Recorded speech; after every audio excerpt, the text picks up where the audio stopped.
Mr. Gurkirat Singh, Assistant Professor, Department Chemistry. Welcome to today's lecture. मेरे पास काफी बच्चों की क्वेरीज आ रही थी कि उनको केमिस्ट्री के कुछ बेसिक्स में इशू आ रहा है, तो आज हम स्टार्ट करने वाले हैं कि बहुत ही important topic, that's basics of chemistry. तो आज हम स्टार्ट करेंगे what are chemical reaction and chemical reactions कितने टाइप की होती हैं, सेकेंडली और जो केमिकल इक्वेशंस बनती हैं उनको कैसे बैलेंस किया जाता है। याद रहे ये टॉपिक इंपॉर्टेंट है हर उस स्टूडेंट्स के लिए जो 10th क्लास से लेके ग्रेजुएशन के बीच में है। अगर आप कोई कॉम्पिटिटिव एग्जाम के लिए अटेम्प्ट करने वाले हैं तो भी ये टॉपिक्स आपके लिए इंपॉर्टेंट रहेंगे, जिसमें हम सीखेंगे कि केमिकल रिएक्शंस क्या होती हैं और केमिकल रिएक्शंस कितने टाइप की होती हैं। To get a better clarity let's jump to the topic और हम जाके सीखते हैं कि केमिकल रिएक्शंस होती क्या हैं। फर्स्टली केमिस्ट्री होती क्या है, what is the definition of chemistry. तो let's start with the introduction. Chemistry is a branch of science that deal with the chemical change and composition and structure change that can be observe in some natural और organic and inorganic products. तो ध्यान से समझते हैं, उससे पहले हम ये समझते हैं कि साइंस क्या होती है। Basically according to some philosophers science क्या होती है, जो हमारे सराउंडिंग्स में होने वाली चेंज है, हमारे एनवायरनमेंट में क्या चेंज आ रहा है, सराउंडिंग में क्या चेंज आ रहा है, उस चेंज को ऑब्जर्व करना, समझना और उससे ह्यूमन लाइफ को कैसे बेटर किया जा सकता है, उसको हम साइंस बोलते हैं। तो बेसिकली जो साइंस होती है इसको 3 कैटेगरी में डिवाइड किया जाता है। First one is physics, second one is chemistry and the third one is bio. याद रहे ये हमारे पास 3 साइंसेज हैं। हम अब कई बच्चों का ये क्वेश्चन होता है कि सर हमने तो साइंस में या फिजिक्स में बहुत सारे सब्जेक्ट पढ़े हैं। तो बेसिकली हमारे पास ये 3 पार्ट होते हैं जिसको हम बोलते हैं प्योर साइंसेस। ओके, तो हमारे पास जो प्योर साइंसेस होती हैं वो 3 होती हैं, that is equal to physics, chemistry and biology. तो हमारे पास इन तीनों को फर्दर डिवाइड किया जा सकता है। जैसे फिजिक्स में आपके पास स्टैटिक्स आ गई, मैकेनिक्स आ जाती है, एस्ट्रोनॉमी आ जाती है, एस्ट्रोफिजिसिस्ट आ जाते हैं। केमिस्ट्री में आपके पास बायोकेमिस्ट्री आ गई, ऑर्गेनिक केमिस्ट्री आ गई, इनऑर्गेनिक केमिस्ट्री आ गई, फिजिकल केमिस्ट्री आ गई, मेडिसिनल केमिस्ट्री में डिवाइड किया जा सकता है। फर्दर कैटेगरीज ब्रांचिंग आप कर सकते हैं। सेम गोज फॉर बायोलॉजी, इसमें भी आप फर्दर ब्रांचिंग कर सकते हैं, जिससे बहुत सारे सब्जेक्ट्स बनाए जा सकते हैं, जिसमें कि हमारे पास कॉम्बिनेशन बनेगा। फिजिकल केमिस्ट्री के साथ बना तो फिजिकल केमिस्ट्री, बायो के साथ बना तो बायो केमिस्ट्री, बायो का फिजिक्स के साथ कुछ बन जाएगा। तो हम ऐसे कॉम्बिनेशन बना के मल्टीपल सब्जेक्ट्स जनरेट कर सकते हैं। ये तुम्हारे हो गए प्योर साइंसेस। अगर हम इनको और किसी सब्जेक्ट के साथ रिलेट करना चाहें तो भी हम कंबाइन करके एक नया सब्जेक्ट जो है वो जनरेट कर सकते हैं। मैं रिपीट कर देता हूं फिर से एक बार। हमारे पास प्योर साइंसेस होती है 3, फिजिक्स, केमिस्ट्री एंड बायो। और साइंस हमारे पास वो तरीका है, it's a method through which we understand our environment and the universe, how it works and how can we use it for better mankind और better human life. Okay, so second definition हमारे पास जो सबसे अच्छी आती है, that is chemistry is the study of matter, its properties, composition and how it changes during the reactions. आज हम यही सीखने वाले हैं कि केमिकल रिएक्शंस क्या होती हैं और केमिस्ट्री का हमारी लाइफ में क्या क्या रोल रहता है। Secondly chemistry explore the building blocks of nature.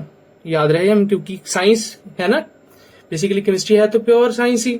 तो साइंस हमारे पास क्या करती है, हमारे पास नेचर को समझने का तरीका, उसकी ट्रांसफॉर्मेशन जिसके अंडर वो प्रोसीड करता है, और सेकेंडली हमारी ह्यूमन लाइफ को कैसे बेटर कर सकता है।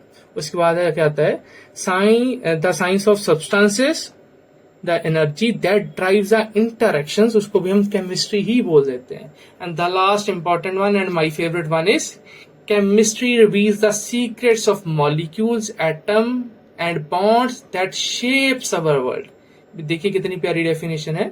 केमिस्ट्री वो तरीका है जो सीक्रेट्स को रिवील करता है, जिससे कि मॉलिक्यूल, एटम्स कंबाइन होते हैं, इनकी बॉन्ड फॉर्मेशन होती है और उनसे ये वर्ल्ड कैसे बना है। Basically everything is made up of atom.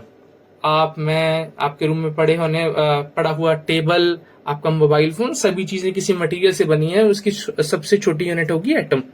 तो हर चीज एक एटम से बनी है। तो बेसिकली अगर आप उसकी केमिस्ट्री देखेंगे तो आप शायद हैरान हो जाएंगे कि इतनी छोटी चीज से इतना सारा कुछ जो है वो डेवलप कैसे हो चुका है। तो हमारे पास रहेगी स्टडी जो हम केमिस्ट्री की करने वाले हैं। अभी ध्यान देना, नेक्स्ट स्लाइड पे चलते हैं। तो आज के लेक्चर में हम सीखने क्या क्या वाले हैं, ध्यान देना। सबसे पहली चीज है केमिकल रिएक्शन। उसके साथ हम ये भी देखेंगे कि जो different type of chemical reactions होती हैं वो कौन सी होती हैं। सेकेंडली, अगर वो केमिकल रिएक्शंस हो रही हैं तो उनके कैरेक्टरिस्टिक्स क्या रहेंगे, प्रॉपर्टीज क्या रहेंगी और उनमें क्या क्या चेंजेस ऑब्जर्व किया जाता है। सेकेंडली, हम सीखेंगे कि ये जो केमिकल रिएक्शंस हो रही हैं इनको बैलेंस कैसे किया जाता है, केमिकल रिएक्शंस को लिखने का सही तरीका क्या होता है, रिएक्टेंट और प्रोडक्ट साइड को बैलेंस करने के सीक्रेट ट्रिक्स क्या क्या हैं। थर्डली, हम जो सबसे इंपॉर्टेंट चीज सीखेंगे, अगर आप केमिस्ट्री पढ़ रहे हैं तो आपका डेफिनेटली गोल होगा, आपका ये गोल होगा कि मैं इन चीजों को समझ कैसे सकता हूं कि इन्वायरमेंट में जहाँ मेरी सराउंडिंग में जो चेंजेस आ रहे हैं वो किस टाइप के हैं। That's according to the applications of chemistry. So today we will also learn how we can explore the different applications of chemistry that can be used in our daily life scenarios or real world scenarios. Okay. So let's jump to our first important definition, that is, what is a chemical reaction? So chemical reaction is a process in which a substance undergoes a specific change from which reactant gets converted into products. That's called our chemical reaction.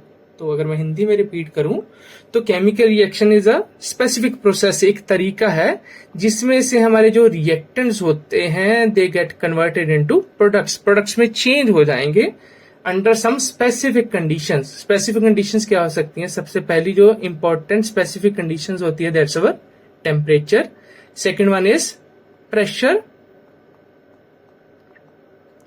And कुछ scenarios में हमें एक activator की भी जरूरत रहती है जो कि केमिकल रिएक्शंस को स्टार्ट करवाएगा. तो बेसिकली ध्यान देना, सिंपल डेफिनेशन पे चले तो chemical reaction is the process through which a compound gets converted into product. Okay, तो हमारे पास जब भी कोई केमिकल रिएक्शन होगी तो बेसिकली रिएक्टेंट से प्रोडक्ट में चेंज हो रहा है. अभी जब वो कोई भी मॉलिक्यूल रिएक्टेंट से प्रोडक्ट में चेंज हो रहा है तो हमें कैसे पता चलेगा कि रिएक्टेंट से प्रोडक्ट में जो चेंज है वो हो चुका है? तो बेसिकली फॉर एग्जांपल के लिए मानते हैं तो बेसिकली एक रेस ट्रैक है, तो उसके ऊपर मान के चलिए एथलीट्स भाग रहे हैं. तो एक एथलीट है, मैं येलो कलर से कलर चेंज कर लेता हूँ, रेड कलर से बना लेते हैं. ओके, तो इसने ये रिएक्शन स्टार्ट की, ये रेस शुरू की और यहाँ पे रेस फिनिश हो गई और ये रेस को जीत जाता है. तो बेसिकली हमारे पास एक पॉइंट होना चाहिए ना जिसपे हम ऑब्जर्वेशन ले पाए कि ये इसका फिनिश पॉइंट है, यहाँ पे आके रेस जो है वो खत्म हो जाएगी. तो हमारे पास ये चीजें होनी चाहिए. तो सेम एज इट इज, ये तो मेरा प्री डिफाइंड है ना, मुझे पता है कि फिनिश लाइन कहाँ पे. तो केमिस्ट्री में केमिकल रिएक्शन का भी कोई फिनिश लाइन होना चाहिए, हमें पता लगना चाहिए कि केमिकल रिएक्शन खत्म हो चुकी है. तो उसके लिए हमें कुछ चीजें ऑब्जर्व होती हैं. फर्स्ट थिंग होती है कलर चेंज. जब भी कोई केमिकल रिएक्टेंट प्रोडक्ट में कन्वर्ट होगा तो उसमें प्रोडक्ट का जो कलर है वो डिफरेंट हो सकता है रिएक्टेंट से, ताकि मुझे ये ऑब्जर्व हो सके कि मेरी जो केमिकल रिएक्शन है वो प्रोसीड हो चुकी है. सेकेंड होती है कि रिएक्शन के होने पर हमारे पास हीट रिलीज हो जाती है. हीट रिलीज होना कैसे होता है? फॉर एग्जाम्पल के लिए मैं एक बीकर लेता हूं, ध्यान देना जरा. मैंने एक बीकर लिया, let me just erase it first. Okay, जरा यहां पे ध्यान देना.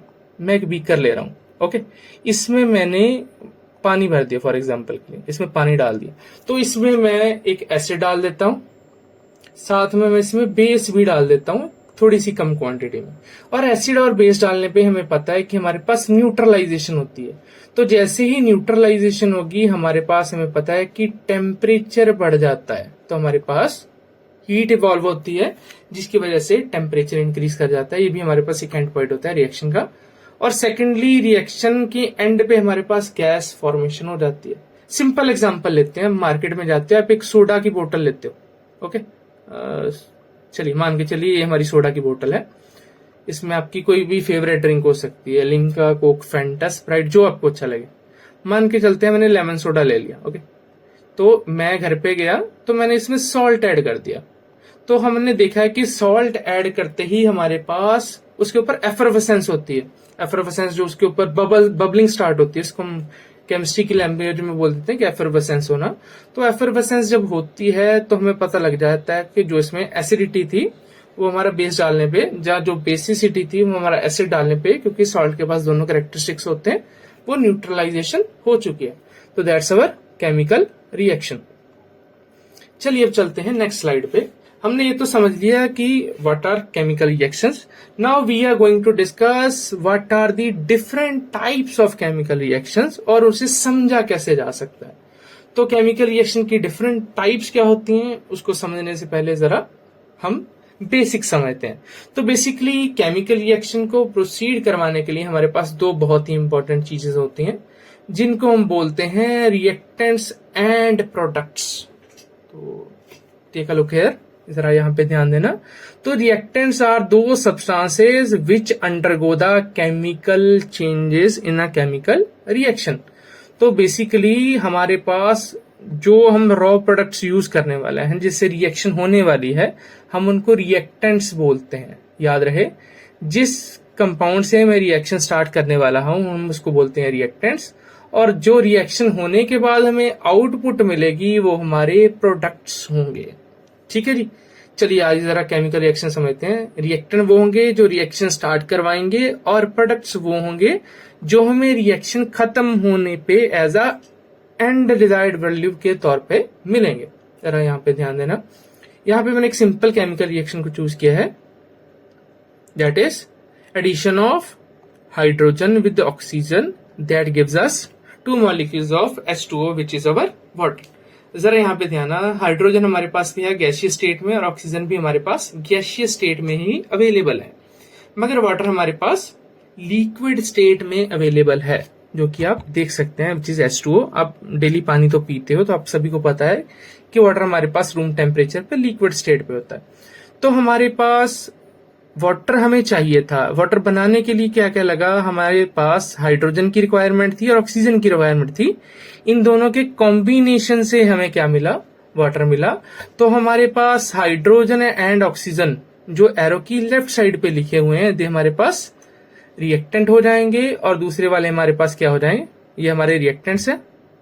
ओके, ये साइड हमारे पास प्रोडक्ट्स है. तो याद रखना ये हमारे पास जो एरो होता है इस पर जरा ध्यान देना, ये हमारी डायरेक्शन ऑफ रिएक्शन को बताता है. डायरेक्शन ऑफ रिएक्शन ध्यान से समझना कि हम यहां से चल के यहां पे पहुंच रहे हैं. तो एरो की लेफ्ट साइड पे जो लिखा जाएगा they will be our reactants और एरो की राइट साइड पे हमारे पास प्रोडक्ट होंगे. ये हमारे पास जनरल रूल रहेगा, याद रहे. Reactants are always written in the left side of the reaction or left side of the arrow and the products are generally written at the right side of the arrow or right side of the chemical reaction. तो इससे आपको समझना easy रहेगा कि reaction किस direction में flow कर रही है. आप जनरली लेफ्ट से राइट की तरफ चलते हैं जो कि हमारा लिखने का ऑर्डर भी है. अगर आप लिखना स्टार्ट करते हैं तो भी आप फॉर एग्जाम्पल मैं हेलो लिख रहा हूं तो मैं लेफ्ट से राइट की साइड मूव कर रहा हूं, same as it is. Chemical reaction generally flows from left to right. Left side पे हमारे पास होंगे रिएक्टेंट्स और राइट साइड पे प्रोडक्ट्स होंगे हमारे पास. ओके, चलिए अभी जरा चलते हैं अभी नेक्स्ट स्लाइड पे. तो हमने अभी डिस्कस किया था कि जब भी कोई केमिकल रिएक्शन प्रोसीड हो रही है, whenever a chemical reaction finish we observe some chemical changes और physical changes that can be observe with the naked eye. हम खुद देख सकते हैं अपनी आंखों से कुछ फिजिकल और केमिकल चेंजेस ऑब्जर्व किए जा सकते हैं किसी भी रिएक्शन की एंडिंग पे. सबसे पहला था हमारे पास कलर चेंज.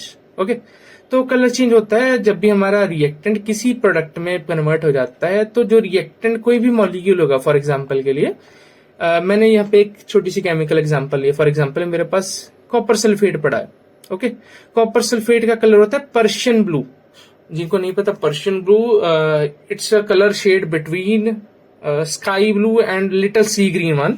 तो हल्का सा सी ग्रीन टिंट लगा लो स्काई ब्लू शेड में, हमारे पास पर्शियन ब्लू कलर होता है कॉपर सल्फेट का. तो कॉपर सल्फेट में अगर मैं एक आयरन का नील डाल देता हूं तो आयरन का नील डालने के बाद हमारे पास जो केमिकल रिएक्शन होती है वो कुछ इस तरीके की होती है. Let me right it here for you. हमारे पास कॉपर सल्फेट था. ओके, इसमें हमने डाला आयरन, आयरन इज Fe. तो हमारे पास जो इसकी आउटपुट आएगी वो क्या आएगी, हमारे पास आउटपुट आएगी, इसको बोलते हैं डिस्प्लेसमेंट रिएक्शन. हम आगे जाके डिटेल में करेंगे. फेरस सल्फेट बन गया और कॉपर फ्री आयन की फॉर्म में होगा. तो सल्फेट यहां से डिस्प्लेस होके आयरन के साथ ज्वाइन कर लेता है, हमारे पास बन जाता है फेरस सल्फेट. इस फोटो में कलर शायद आपको ठीक ना दिख रहा हो, ये कुछ डीप ग्रीन या पैरेट ग्रीन टाइप कलर बनेगा, ग्रीन शेड होगा। इस फोटो में ये शेड काफी ज्यादा लाइट लग रहा है, मगर ये कलर रियलिटी में इतना या रियल लाइफ सिनारियोस में इतना लाइट नहीं होता, इससे डार्क ही होगा कलर। यहाँ पे तो काफी पैरेटिश ग्रीन लग रहा है। रियल लाइफ में कलर ऑब्जर्वेशन ऐसी नहीं होगी जैसा कि आप स्क्रीन पे देख पा रहे हैं। ओके, चलिए अभी आगे समझते हैं। हमारे पास पहला हो गया जी, हमारे पास कलर चेंज देखने को मिलेगा। दूसरा हमने पढ़ा था कि या तो हीट एवॉल्व होगी जहां हमारे पास गैस रिलीज होती है। तो याद रहे कि हमारे पास कुछ केमिकल रिएक्शंस हैं जिनमें हमारे पास गैस रिलीज होती है। फॉर एग्जांपल के लिए neutralisation of acid and base. Let's take a simple example. हम मार्केट से लेके आते हैं कि इनो सैशे। इनो सैशे नहीं हो तो आपके घर पे बेकिंग सोडा हो सकता है, बेकिंग पाउडर हो सकता है। Okay, so let me write it as, I am writing it as baking soda, that's BS. okay, so either take Eno और baking soda, उसमें आप ऐड कर दीजिए। अभी उसमें ऐड क्या करेंगे, फॉर एग्जांपल के लिए हम उसमें विनेगर ऐड कर देते हैं। जिनको नहीं पता, विनेगर हमारे घर पे अवेलेबल होता है, सिरका बोल देते हैं हम लोग। विनेगर बेसिकली हमारे पास क्या होता है, it's dilute acetic acid CH3C double bond OH। तो हमारे पास डाइल्यूट एसिटिक एसिड होता है जिसको हम बोल देते हैं विनेगर। तो अगर आप किसी भी, फॉर एग्जांपल बेकिंग सोडा, इनो ले लीजिए, कोई भी बेस डाल दीजिए जो भी आपके घर पे अवेलेबल हो। अगर मैं बेस की रिएक्शन कराता हूं विनेगर के साथ तो हमारे पास क्या होती है, एफरवेसेंस देखने को मिलती है। ओके, हमारे पास जो एफरवेसेंस होती है इसमें क्या होती है, बबलिंग स्टार्ट होती है, ऊपर झाग बनना स्टार्ट हो जाएगा। उसमें क्या होता है, हमारे पास लिबरेशन होती है कार्बन डाइऑक्साइड गैस की। कुछ रिएक्शन में आपको हाइड्रोजन गैस की इवॉल्वमेंट देखने को भी मिल सकती है। तो that's the chemical change that can be observe. जहां तो कलर चेंज हो जाएगा, जहां तो गैस रिलीज हुई दिख सकती है आपको उस पर्टिकुलर कंपाउंड में। उसके बाद और क्या केमिकल चेंजेस की एंड प्रोडक्ट में ऑब्जर्वेशन होती है उसको समझ लेते हैं। तो उसमें एक इंपॉर्टेंट स्टेप होता है हीट एक्सचेंज का, जरा यहाँ पे ध्यान देना। सो बेसिकली हमारे पास जब भी केमिकल रिएक्शन प्रोसीड करती है, there are two type of chemical reaction in which heat exchange take place. First ones are endothermic and second ones are exothermic. So endothermic क्या होती हैं, जिसमें हमें किसी रिएक्शन को परफॉर्म करवाने के लिए हीट देनी पड़ती है, हीट सप्लाई करनी पड़ती है। ओके, तो बेसिकली मुझे इंटेंशनली उस प्रोडक्ट का या उस कंपाउंड का टेम्परेचर बढ़ाना पड़ता है ताकि वो रिएक्शन प्रोसीड कर सके। But in case of exothermic हमारे पास जो हीट होती है वो सोल्यूशन या उस मॉलिक्यूल के द्वारा बाहर की साइड बेसिकली एक्सक्रीट की जाती है बॉडी में से। That's my exothermic reaction. Endothermic for example के लिए एक सिंपल एग्जांपल लेते हैं। फॉर एग्जांपल के लिए ये एक बोल पड़ा है, मैंने इसमें पानी डाला। ओके, मैंने इसमें डाल दी हमारी फेवरेट मैगी, सभी को पसंद होगी ऑब्वियसली। मैंने इसमें 2 पैकेट मैगी ऐड कर दी। ओके, तो मैंने पानी डाला, मैगी डाली, मैगी मसाला डाला। ओके, अब मैं इसको डाल देते हैं, that's MM, short form of Maggi magic masala. Okay, तो बेसिकली क्या मेरी मैगी बन जाएगी। मैंने एक बोल लिया, उसमें मैगी डाली, मैगी मसाला डाला, उसमें मैंने ऐड किया वाटर। तो क्या मेरा क्वेश्चन है, क्या मेरी मैगी बन जाएगी। The answer is no, Maggi नहीं बनेगी अनलेस आप उसको हीट प्रोवाइड करें ताकि वो बॉईल कर सके। So it's an example of endothermic reaction. मुझे उसे बॉईल करना पड़ेगा ताकि वो मैगी प्रॉपरली कुक हो जाए, बन जाए, ताकि मैं उसे खा सकूं। But in the case of exothermic reaction मैं सिस्टम को कोई भी हीट प्रोवाइड नहीं करता, उल्टा सिस्टम मुझे हीट देता है। सिंपल एग्जांपल लेते हैं, मैं कोई भी एसिड लेता हूं, एसिड लेते हैं फॉर एग्जांपल के लिए कंसंट्रेटेड वाला। सिंपल एग्जांपल ले लेते हैं, हम लेते हैं सल्फ्यूरिक एसिड H2SO4। ओके, अभी हम H2SO4 में वाटर ऐड कर देते हैं, डाइल्यूशन कर दे रहे हैं। डाइल्यूशन करते ही मैंने थोड़ा सा बीकर लिया, मान के चलिए मैंने इसमें 10 ml एसिड डाल दिया। ओके, मैंने डाला 10 ml of sulphuric acid, that is H2SO4। Okay, और उसके साथ मैंने डाल दिया 10 ml वाटर, 50% की डाइल्यूशन होगी। अभी जैसे ही मैं डाइल्यूशन लूंगा, let me right it in a clear way for you. Okay, यहां पे ध्यान देना, मैंने क्या किया, 10 ml लिया सल्फ्यूरिक एसिड H2SO4। ओके, उसमें मैंने डाल दिया 10 ml of H2O, that's our water. अच्छा, तो अभी मैंने क्या किया, 50-50% की डाइल्यूशन रेडी कर दी। ओके, जैसे ही मेरी 50% की डाइल्यूशन रेडी होगी तो हमारे पास क्या होता है, हमारे पास हीट इवॉल्व होती है। तो बेसिकली जो भी बीकर होगा जिसमें मैं रिएक्शन प्रोसीड करवा रहा हूं, वो बीकर जो पहले रूम टेम्परेचर पे था, रूम टेम्परेचर होता है मेरे पास 25 डिग्री। ओके, जितने भी बच्चे कॉम्पिटिटिव एग्जाम देने वाले हैं, अपने पास एक चीज नोट करके रख लेना अपने नोट्स में, जब भी कभी रूम टेम्परेचर की बात आए याद रखना room temperature is 25 degree Celsius. अगर आप इसको केल्विन में कन्वर्ट करना चाह रहे हैं तो 273 ऐड अप कर देना इसमें साथ। ओके, ऐड करते ही केल्विन में कन्वर्ट हो जाएगा, that is equal to 298 kelvin. तो याद रहे, जो भी कॉम्पिटेटिव एग्जाम के लिए जाने वाले हैं, ध्यान रहे रूम टेम्परेचर हमारे पास होता है 25 डिग्री सेल्सियस और 298 केल्विन। इस चीज को अपने माइंड में रखना। ओके, तो अभी मेरे पास जो बीकर था जिसमें रिएक्शन होने वाली थी, तो बेसिकली अब वो बीकर बहुत ज्यादा गर्म हो जाएगा। तो बेसिकली पर मेरे पास दो इमेजेस हैं। फर्स्ट है जिसमें ब्लू कलर का सोल्यूशन पड़ा है, हीट बाहर की तरफ डिसिपेट कर रहा है, which is an example of exothermic reaction, क्योंकि एक्सोथर्मिक रिएक्शन में हीट इवॉल्व होती है, बाहर से आती है। और in the case of endothermic reaction we have to apply heat over the system, ताकि उस सिस्टम में जो रिएक्शन है वो टेक प्लेस कर सके। याद रहे, फॉर एग्जाम्पल के लिए हम यहाँ पे मैगी बना रहे थे, तो basically if you are cooking Maggi you have to provide heat. Okay, इसमें मैगी है, मैजिक मसाला है, वाटर है, मगर जब तक हम इस सॉल्यूशन को बॉयल नहीं करते केमिकल रिएक्शन कभी भी नहीं होगा, यानी कि मेरी मैगी बन ही नहीं सकती। द थर्ड थिंग इज, ये तीन चीजों की फोर्थ थिंग हम ऑब्जर्व करने वाले हैं, that is change in state. जरा यहाँ पे ध्यान देना कि जब भी हम कोई केमिकल रिएक्शन प्रोसीड करते हैं तो हमारे पास जनरली मॉलिक्यूल्स और कंपाउंड की जो केमिकल स्टेट होती है और फिजिकल स्टेट होती है, सॉरी, उसमें चेंजेस आते हैं। तो हमारे पास तीन स्टेजेस होती हैं, या तीन स्टेट्स होती हैं, that is solid, liquid and gas. Solid, liquid and gas. मगर यहाँ पे हमारे पास एक चीज है कि ये जो स्टेट्स ऑफ मैटर है ये रिजिड नहीं है। याद रहे, ये रिजिड नहीं है, ये किसी सर्टेन टेम्परेचर पे एक सर्टेन स्टेट में एग्जिट कर सकते हैं। एग्जांपल ध्यान से समझना, सॉलिड को लिक्विड में चेंज किया जा सकता है, लिक्विड को गैस में, सेम एज इज गैस को लिक्विड में और लिक्विड को सॉलिड में चेंज किया जा सकता है। एग्जाम्पल लेते हैं, फॉर एग्जाम्पल के लिए हम वाटर की बात करते हैं। ओके, वाटर, आइस, और यहाँ पे हमारे पास वेपर्स हैं। सभी ने अपने पहली क्लासेस में पढ़ा होगा, फिर भी हम एक बार रिपीट कर देते हैं।